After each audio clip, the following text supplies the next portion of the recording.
ఢిల్లీలోని హైదరాబాద్ హౌస్ లో భారత EU ప్రతినిధుల సమావేశం ముగిసింది. ఈ శిఖరాగ్ర సమావేశంలో ప్రధాని మోదీ, EU చీఫ్ ఉర్సులా పాల్గొన్నారు. అదేవిధంగా యూరోపియన్ కౌన్సిల్ అధ్యక్షుడు ఎటోనియో కోస్టా హాజరయ్యారు.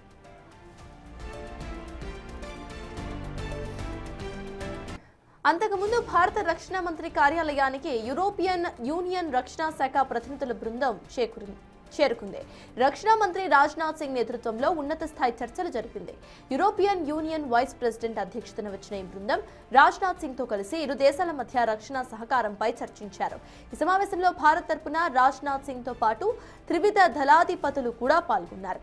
డిఫెన్స్ విభాగంలో ద్వైపాక్షిక సంబంధాలను బలోపేతం చేయడమే లక్ష్యంగా జరిగిన ఈ చర్చల్లో భారత్, EU మధ్య రక్షణ రంగానికి సంబంధించిన పలు కీలక ఒప్పందాలపై సంతకాలు జరిగాయి.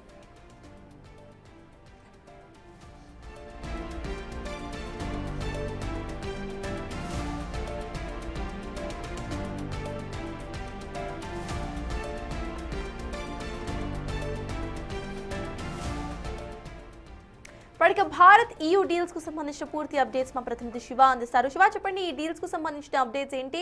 దీనికి సంబంధించి వాణిజ్య పరంగా, టాక్సెస్ పరంగా ఎటువంటి తగ్గటాలు మనం చూడబోతున్నామో అప్డేట్స్ ఏంటి శివ? రైట్ సకాజ్, ఇక్కడ భారత్ EU మధ్య, యూరోపియన్ యూనియన్ మధ్య కీలక ఒప్పందాలు జరిగాయి. ఇది వాణిజ్య ఒప్పందం మాత్రమే కాదు, ఇది బ్లూ ప్రింట్ అనేది కూడా ప్రధాని నరేంద్ర మోడీ అభివర్ణించారు. అంటే భవిష్యత్తుకి ఇది ఒక బ్లూ ప్రింట్ అనేది తెలియజేశారు. మరోవైపు ఇది ఒక చారిత్రాత్మక ఒప్పందం రెండు దేశాల మధ్య, అంటే యూరోపియన్ యూనియన్ కంట్రీస్ అలాగే భారతదేశం మధ్య ఇదొక చారిత్రాత్మక ఒప్పందం అంటూ కూడా ఆయన తెలియజేశారు. దీని ద్వారా ఇరు దేశాలకు సంబంధించి, అంటే ఇటు యూరోపియన్ యూనియన్ కంట్రీస్ దాంట్లో ఉన్న భాగస్వామ్య దేశాలు ఏవైతే ఉన్న 27 దేశాలు కానీ ఇటు భారత్ మధ్య కుదిరిన ఒప్పందం వల్ల ఇరు దేశాలు కీలకంగా ముందడుగు వేయబోతున్నాయి. భవిష్యత్తులో దీని ద్వారా చాలా లబ్ధి చేకూరుతుందనేది కూడా ప్రధానంగా భారత ప్రధాని నరేంద్ర మోడీ అభివర్ణించారు. అయితే ప్రపంచంలోనే అత్యంత వేగంగా వేగంగా అభివృద్ధి చెందుతున్న దేశం భారత్ అంటూ కూడా యూరోపియన్ యూనియన్కి సంబంధించిన కౌన్సిల్ ప్రెసిడెంట్ యాంటోనియో కోస్టా కితాబిచ్చారు. మరోవైపు ఇటు ఉర్సులా కూడా భారతదేశంలో పర్యటించడం చాలా సంతోషంగా ఉంది. ఇరు దేశాల మధ్య ఒప్పందం కుదరడం అనేది కూడా చాలా సంతోషంగా ఉంది. దీని ద్వారా భవిష్యత్తులో ఇటు భారత్ అలాగే యూరోపియన్ కంట్రీస్ అనేవి కూడా ముందు అభివృద్ధి చెందుతాయి ముందు అనేది కూడా ప్రధాని తెలియజేస్తున్నారు. దీనికి సంబంధించి ఉదయం డిఫెన్స్ మినిస్ట్రీలో ఇటు యూరోపియన్ యూనియన్ వైస్ ప్రెసిడెంట్ కాజా కలాస్ భేటీ అయ్యారు. డిఫెన్స్ సంబంధించిన విభాగంలో అక్కడ MOU కుదిరాయి. ఒప్పందాలకు పైన సంతకాలు చేశారు ఇద్దరు కూడా. అంటే ఇటు వైస్ ప్రెసిడెంట్తో పాటు వెళ్ళిన రక్షణ శాఖ విభాగం కానీ ఇటు భారత రక్షణ శాఖ మంత్రితో ఉన్న త్రివిధ దళాలు అధికారులందరూ కూడా దానిపైన MOUలకు సంబంధించి చర్చలు జరిగిన తర్వాత ఒప్పందాలపై సంతకాలు చేశారు. దాని తర్వాత హైదరాబాద్ హౌస్లో ప్రధాని నరేంద్ర మోడీతో యూరోపియన్ యూనియన్ కమిషన్ అధ్యక్షురాలు ఉర్సులా వాన్ డెర్ లియోన్ అలాగే కౌన్సిల్ ప్రెసిడెంట్ యాంటోనియో కోస్టా కూడా సమావేశమై ముందుగా కరచాలనం చేసుకున్న తర్వాత ఇరు దేశాలకు సంబంధించిన అధికారుల సమక్షంలో MOU కుదిరిన తర్వాత జాయింట్ ప్రెస్ కాన్ఫరెన్స్ నిర్వహించారు. ఈ ప్రెస్ కాన్ఫరెన్స్లో కీలక విషయాలను కూడా వెల్లడించారు. దీనిలో ప్రధానంగా యూరోపియన్ యూనియన్ నుంచి భారత్ దిగుమతి చేసుకునే వస్తువులపైన సుంకాలు అనేవి భవిష్యత్తులో భారీగా తగ్గబోతున్నాయి. దానిలో ప్రధానంగా లగ్జరీ కార్లపైన, మరోవైపు జ్యువెలరీ, జెమ్స్, మరోవైపు కెమికల్స్ కానీ మిషనరీస్తో పాటు ఆల్కహాల్, బీర్, వైన్స్, ఇతర మిషనరీస్ పైన కూడా భారీగా ధరలు తగ్గిపోతున్నాయి. ఇటు టెక్స్టైల్స్ రంగానికి సంబంధించి కానీ అనేక రంగాల్లో ఇరు దేశాల మధ్య సంబంధాలు అనేవి, చర్చలు అనేవి ఒక అవగాహనకు వచ్చారు. ఇద్దరి మధ్య చర్చలు కీలకంగా జరిగాయి. దానిలో భాగంగా వచ్చే 5 ఏళ్ల పాటు ఈ ఎజెండాకు సంబంధించి ఇద్దరి మధ్య చర్చ జరిగింది. భవిష్యత్ కార్యాచరణ కూడా రూపొందించామని కూడా ప్రధాని నరేంద్ర మోడీ తెలియజేశారు.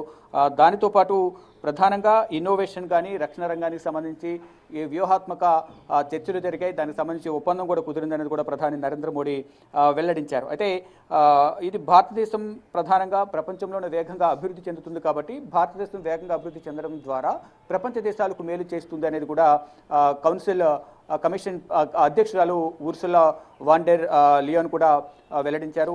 మై డియర్ ఫ్రెండ్ మోడీ అంటూ కూడా ఆమె సంబోధిస్తూ తన ప్రసంగాన్ని ప్రారంభించి భారత్తో ఈ ఒప్పందాలు చేసుకోవడం అనేది చాలా సంతోషంగా ఉంది. ఇటు ఈ కంట్రీస్ కూడా ఏదైతే 2 బిలియన్లు మొత్తం 27 యూరోపియన్ యూనియన్లో భాగస్వామ్య దేశాలైన 27 దేశాలు మొత్తం 200 కోట్ల ప్రజల మార్కెట్ అనేది ఓపెన్ కాబోతుంది. దాని ద్వారా భారత్కు లబ్ధి చేకూరుతుంది. మరియు భారత్ నుంచి ఆయా దేశాలు కూడా దిగుమతి చేసుకునే వస్తువుల ద్వారా ఆ టారిఫ్లు తగ్గించడం ద్వారా ఆయా దేశాలు కూడా ఆర్థికంగా అభివృద్ధి చెందుతాయి. మరోవైపు రక్షణ రంగానికి సంబంధించి కానీ ఇటు హెలికాప్టర్కి సంబంధించిన రంగానికి సంబంధించి విడిభాగాలు సరఫరా చేసుకోవడం, లగ్జరీ కార్లు, వీటన్నిటిని కూడా వ్యాపారాన్ని బలోపేతం చేసుకోవడం, ఒకరికొకరు షేర్ చేసుకోవడం ద్వారా దిగుమతులు ఎగుమతులు చేసుకోవడం ద్వారా వారికి టారిఫ్ అనేవి తగ్గించుకోవడం ద్వారా కొంత ఆర్థికంగా కూడా లబ్ధి చేకూరుతుంది. మరోవైపు ఈ ఈయూతో ఒప్పందం కుదుర్చుకోవడం ద్వారా దాదాపు 35 మిలియన్లు అంటే దాదాపు 3,50,00,000 ఉద్యోగాలు అనేవి కూడా భారత్లో రాబోతున్నట్లుగా కూడా తెలుస్తోంది. దానికి సంబంధించి ప్రధాని నరేంద్ర మోడీ కానీ ఇటు రక్షణ శాఖకు సంబంధించి వాణిజ్య కార్యదర్శి కూడా కేంద్ర వాణిజ్య కార్యదర్శి రాజేష్ అగర్వాల్ కూడా దీనికి సంబంధించి కొన్ని వివరాలు వెల్లడించారు. ఇటు రక్షణ శాఖ కూడా కీలక ఒప్పందాలు కుదుర్చుకుంది. మొత్తంగా చేసుకున్న ఈ ఒప్పందాల వల్ల భారీగా ఉద్యోగాలు పెరుగుతాయి, ఉపాధి అవకాశాలు పెరుగుతాయి, ఆర్థికంగా కూడా భారతదేశం అభివృద్ధి చెందుతుందనేది కూడా ప్రధానంగా చెప్తున్నారు. ఇటు ప్రధాని నరేంద్ర మోడీ కూడా ఏదైతే ఇది కేవలం ఒక వాణిజ్య ఒప్పందం మాత్రమే కాదు, భవిష్యత్తులో ఇది ఒక బ్లూ ప్రింట్గా దీన్ని పరిగణించాల్సి ఉంటుంది. ఇది చారిత్రాత్మక ఒప్పందం. ఈరోజు 27వ తేదీ మరోవైపు యూరోపియన్ యూనియన్లో 27 దేశాలు ఉన్నాయి.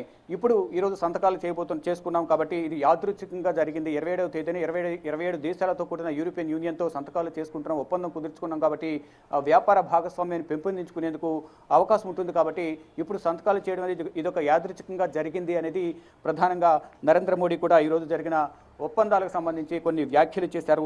దీనితో పాటు భారత్ యూయూ మధ్య చారిత్రాత్మక ఒప్పందం కుదిరిందనేది కూడా ప్రధాని నరేంద్ర మోడీ తెలియజేశారు. నిన్న రిపబ్లిక్ డే, నిన్న ఒక చారిత్రాత్మక క్షణం. మొదటిసారిగా యూరోపియన్ యూనియన్ నాయకులు గణతంత్ర దినోత్సవ వేడుకల్లో పాల్గొన్నారు. మళ్ళా ఈరోజు ఈ ఒప్పందాలపై సంతకాలు చేశారు. ఇవన్నీ కూడా చారిత్రాత్మకంగా చరిత్రలో నిలిచిపోయే సంఘటనలు కూడా ప్రధాని నరేంద్ర మోడీ అభివర్ణించారు. ఇక ఈరోజు అంటే ప్రపంచంలో రెండో అతిపెద్ద ప్రజాస్వామ్య శక్తులు ఇటు యూరోపియన్ యూనియన్ కానీ ఇటు భారత్ కానీ రెండు ప్రజాస్వామ్య శక్తులు ఒకటి కాబోతున్న నేపథ్యంలో ఇతర దేశాలకు కూడా లబ్ధి చేకూర్చే విధంగా కూడా ఈ బంధం అనేది బలోపేతం అవుతుంది. సత్సంబంధాలు కొనసాగించడం ద్వారా ఈ యూరోపియన్ యూనియన్ కంట్రీలో ఉన్న దేశాలే కాకుండా ఇతర దేశాలు ఏవైతే ఇప్పుడు ఈ రెండు దేశాల మధ్య ఒప్పందం కుదుర్చుకోవడానికి కొన్ని దేశాలు వ్యతిరేకిస్తున్నప్పటికీ కూడా నార్వే ఈ సభ్య దేశాలు లేనప్పటికీ కూడా నార్వే రెండు దేశాల మధ్య సంబంధాలు బలోపేతం అవడం పట్ల నార్వే కూడా దీనికి సపోర్ట్ చేస్తూ ఉంది. ఇక మొత్తంగా చూసుకుంటే కనుక భారతదేశం అంటే మొత్తం యూరోపియన్ యూనియన్ మధ్య సహకారం ప్రపంచం నుంచి కోసం భాగస్వామ్యం అనేది రెండు దేశాల మధ్య సత్సంబంధాలు పెరగడం ద్వారా వ్యాపార సంబంధాలు బలోపేతం అవడం ద్వారా ప్రపంచంలో ఇతర దేశాలకు కూడా అభివృద్ధికి ఉపయోగపడుతుంది. అవి కూడా వీటిని చూసి అమెరికా ఏ విధంగా అయితే టారిఫ్లు విధిస్తుందో ఇతర దేశాల మీద ఇప్పుడు ఈ సంబంధాలు బలోపేతం కావడం ద్వారా కొంత అమెరికాకు కూడా ఎఫెక్ట్ అయ్యే అవకాశం ఉందనేది కూడా ప్రధానంగా అంతర్జాతీయ నిపుణులు చెప్తున్నారు. ఇప్పుడు ట్రంప్ కొంత ఆగ్రహం అయితే వ్యక్తం చేస్తున్నారు ఇరు దేశాల మీద.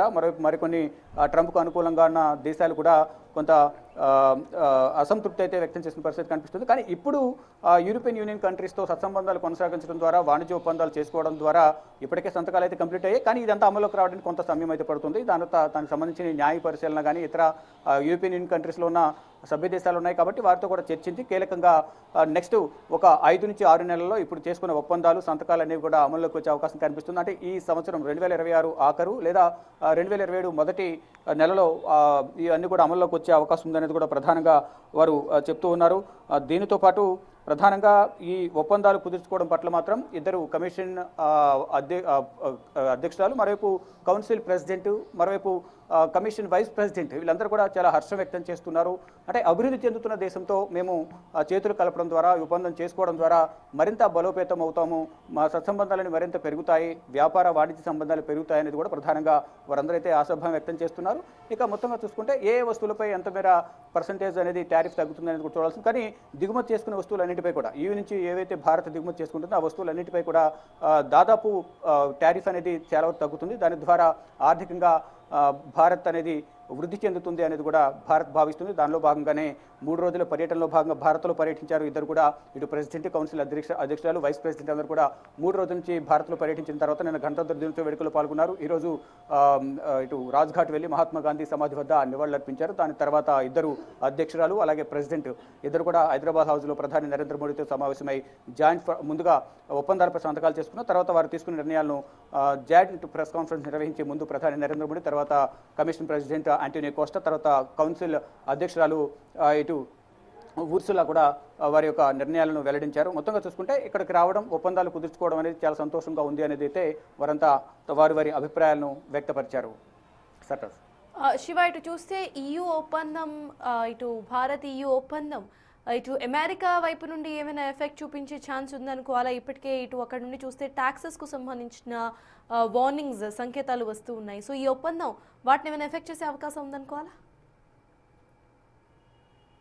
రైట్, అంటే అమెరికా నుంచి కొంత రక్షణ పొందాలనే ఉద్దేశంతోనే చాలా దేశాలన్నీ కూడా కొంచెం వేరే దేశాలతో టైఅప్ అయ్యేందుకు ప్రయత్నాలు చేస్తున్నాయి. దానిలో భాగంగానే అంటే ఇప్పుడు ఇతర దేశాల దగ్గర చమురు కొనుగోలు చేయడం ద్వారా అమెరికా నష్టపోతుంది కాబట్టి ఇటు వెనిజులా కానీ, రష్యా కానీ, ఇరాన్ దగ్గర చమురు కొనుగోలు చేయొద్దు, వారి దగ్గర చమురు కొనుగోలు చేస్తే మాత్రం కొనుగోలు చేసిన వారందరిపైన ట్యాక్స్ విధిస్తామని బెదిరింపులకు పాల్పడుతున్న ట్రంప్ ఈ నేపథ్యంలోనే ఇప్పుడు యూరోపియన్ యూనియన్తో భారత్ సత్సంబంధాలు కొనసాగించడం ద్వారా, వాణిజ్య ఒప్పందాలు కొనసాగించడం ద్వారా కొంత లబ్ధి చేకూరుతుంది తప్ప ఎటువంటి నష్టం ఉండదు. కానీ ట్రంప్ మాత్రం ఇండైరెక్ట్గా బెదిరించే అవకాశం కనిపిస్తోంది. ఇప్పటికే మొదట రష్యా దగ్గర ఆయిల్ కొనుగోలు చేయదు, కొనుగోలు చేస్తే 50% దానికి సంబంధించి 50% టారిఫ్ విధిస్తానన్నారు. అలాగే వెనక్కి తగ్గిన నేపథ్యంలో దేశ ప్రజల కోసం, దేశం కోసం వెనకడుగు వేసేది లేదు, దేశ శ్రేయస్ కోసం అనేది ప్రధాని నరేంద్ర మోడీ తెలియజేశారు.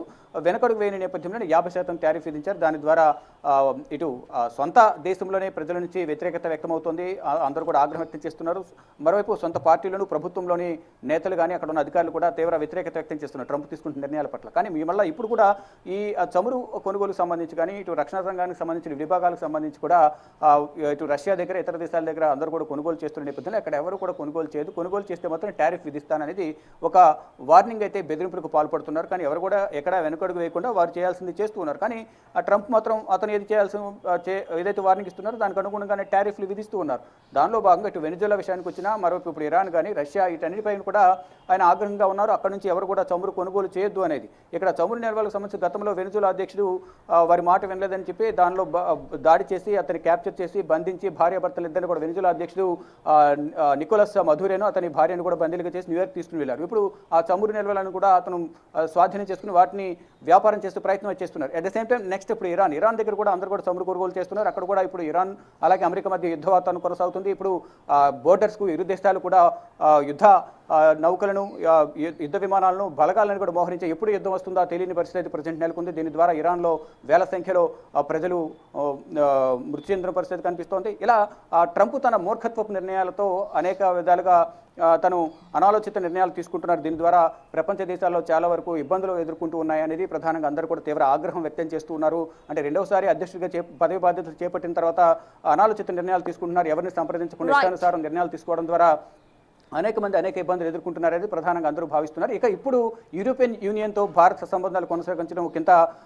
ట్రంప్కు ఆగ్రహానికి తెప్పించే విషయమే. కానీ భారత్ కూడా ఎటువంటి వెనకడుగు వేయకుండా భారత్ అన్ని దేశాలతో సత్సంబంధాలు కొనసాగించి దేశ శ్రేయస్సు కోసం, దేశ ప్రజల కోసం ఎక్కడ కూడా వెనకడుగు వేసేది లేదన్నట్టుగానే భారత ప్రభుత్వం కూడా ముందడుగు వేస్తుంది. దానిలో భాగంగా ప్రధాని నరేంద్ర మోడీ ఈరోజు యూరోపియన్ యూనియన్ కమిషన్ అలాగే కౌన్సిల్ అధ్యక్షుడు, ప్రెసిడెంట్లతో సమావేశమై కీలక ఒప్పందాలు కుదుర్చుకున్నారు. ఒప్పందాల ద్వారా లగ్జరీ కార్లు కానీ, ఇతర జెమ్స్ జ్యువెలర్స్ కానీ, ఆల్కహాల్కి సంబంధించి కానీ, మిషనరీ, కెమికల్స్ వీటన్నిటిపై కూడా దిగుమతి చేసుకున్న నేపథ్యంలో వాటన్నిటిపై సుంకాలు తగ్గే అవకాశం ఉంది. ఇవన్నీ కూడా ఈ రోజు చేసుకున్న ఒప్పందాలన్నీ కూడా త్వరలోనే మరో 5-6 నెలల్లో ఈ ఒప్పందాలన్నీ కూడా అమలులోకి వచ్చే అవకాశం కనిపిస్తోంది.